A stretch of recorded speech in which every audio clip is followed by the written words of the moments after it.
Hi everybody, it's Steve Lucas here from Soundbite. I hope you're well and enjoying the weather. I'm actually just parked up very close to where they run the Boomtown Festival each year. They run it every August. It does look pretty spectacular when you drive up here on the Saturday evening and have a look over the view. So just to say, in the next week or two, I'll be posting some videos demonstrating the new online software which will help make Zoom meetings stand more interactive and in a branded environment.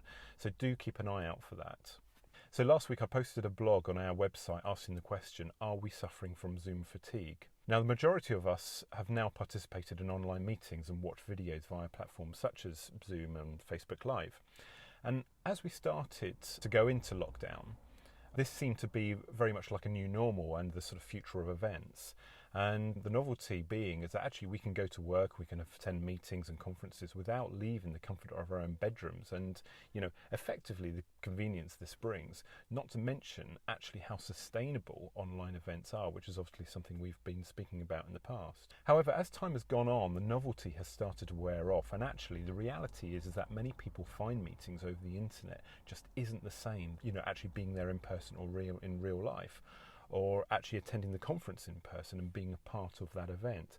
And I heard this quote last week, which I really liked, and it actually said online meetings and events are transactional and not relational, and I love that. But are we actually suffering from Zoom fatigue, really tired after these meetings? Staring at a screen for even an hour can really make us feel tired, and why is this? And there's a professor of organisational behaviour who's actually written about this and about why we're suffering this on online meetings. And he says this: being on a video call requires more focus than a face-to-face chat. Video chats mean we need to work harder to process non-verbal cues like facial expressions, the tone and pitch of the voice, and body language, and paying more attention to this actually consumes a lot more energy. So with in mind, it's no wonder we are suffering from Zoom fatigue and feeling tired after our online meetings. Essentially what he's saying is, we're not 100% there. Thankfully, there are things we can do to make more of a success of our online events and leave our delegates feeling more energized and less wary.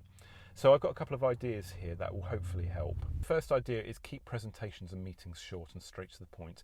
I would recommend for each presentation within that meeting to keep it around about 10 to 12 minutes long. Now, if you've got a particularly sort of dynamic speaker or an experienced speaker, then you could possibly get away with around about 20 minutes. But yeah, keep them to around about 10 to 12 minutes long. Our second tip is try and pre-record your presentations and to keep your presentations slick and to the point. Try and avoid presenting them live. It only actually takes a few ums and ahs from your presenter, and then actually you'll just lose your audience. You can get away with that live, but when it's on video, you'll just completely lose them. Just schedule them and then just keep interactive sessions and discussion sessions live. Another tip is breaks. Just because your attendees are at home doesn't mean they don't need a break. They really do. In fact, they actually need more opportunities for breaks when you're doing online events and online meetings. And finally, online events are different. There has been this tendency to simply replicate live conference formats and just placing that online. This is a big mistake. Online events need a completely different approach. So are online events the new normal? Okay, there's no doubting that Zoom and other similar platforms such as Microsoft Teams have been really incredibly useful, particularly in this current climate of COVID. However, it won't completely negate the need for face-to-face communication and attending meetings and conferences and events in person. Personally, I don't believe online events will replace live events in the medium long term. Online meetings and live streaming conferences was something that was done well before this COVID period. However, I just think we'll be better and more creative at producing them. So I hope that's helpful. Do keep an eye out on our blog for more advice on online events. Thanks again for watching and see you on the next video.